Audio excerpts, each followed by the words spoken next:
Our next speaker is a marine ecologist with a PhD in biological oceanography from Scripps Institution of Oceanography and is a member of the Samish Indian Nation. Dr. Marco Hatch has created a wonderfully diverse lab at Western Washington University and has worked to prepare the next generation of environmental scientists and leaders through fostering respect for indigenous knowledge and providing scientists with a solid background in scientific methods. Please welcome Dr. Marco Hatch.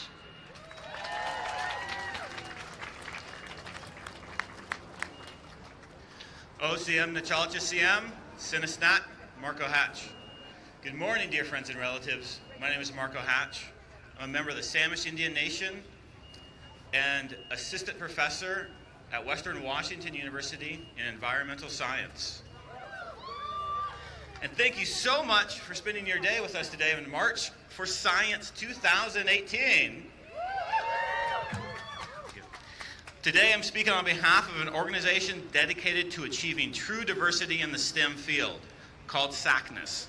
And joining me on stage are a few of the rising superstars in science from our Western Washington University SACNAS chapter. Please join me in giving a round of applause.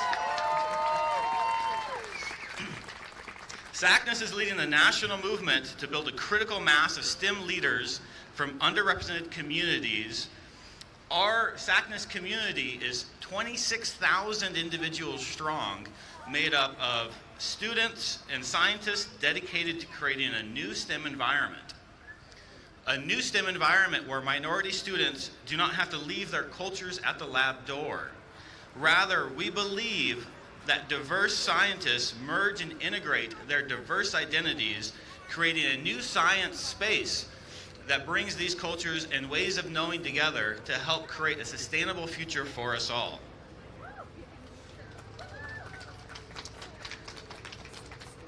In my lab at Western Washington University, a quick shout out to the Coastal Communities and Ecology Lab. We believe science, not silence. The voices of indigenous people, the original inhabitants and caretakers of this land, are often silenced in favor of those with advanced degrees in the scientific fields. Our system favors the voice of PhDs over individuals with multiple generations of firsthand experience of the environment.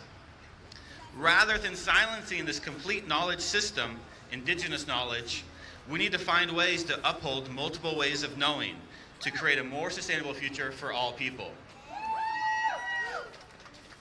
I'd like to exemplify this by telling you a short story about respecting multiple ways of knowing.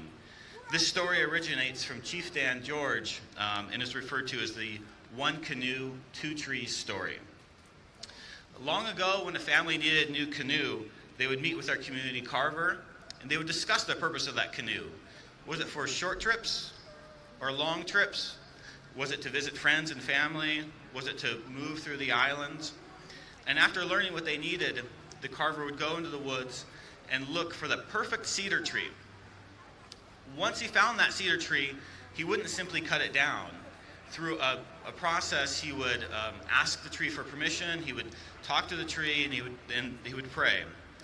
This might take multiple days, and during that time, he would tell the tree about the family and how as a canoe, it would help provide for them and help them visit their family. And if the tree agreed, it would be cut down and have a new life as a canoe. But today, we no longer have those big cedar trees that we can build one canoe from. Today, to build a canoe, we need to use two cedar trees. And when making a canoe from two trees, it's important that they meld together. It's important that they don't give up their identity as separate trees, but they see each other as equals, that one tree doesn't think it's better than the other tree, that one tree doesn't think that its way of doing things is the only way to do things. If one tree holds that value, if one tree thinks it's better than the other, it'll cause tension in the canoe. And tension causes cracks, which will eventually lead that canoe to fall apart, and all of the inhabitants, everybody in that canoe, will sink. You could think of that canoe as the Salish Sea, and you could think of all of us as the passengers in the Salish Sea. That if we want, that we can think of these two trees as the balance between Western and indigenous science. that we need to have an equitable relationship, that indigenous science holds thousands of years worth of intergenerational knowledge and has a sophisticated system to protect that knowledge, build that knowledge, and maintain that knowledge. And for our own survival, we need to bring together Western science and indigenous science in a respectful way.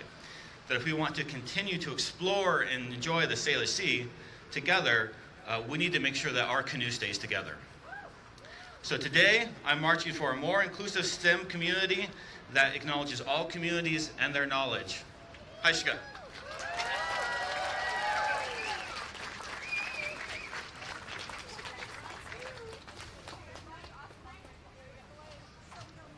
Let's hear it for Dr. Hatch.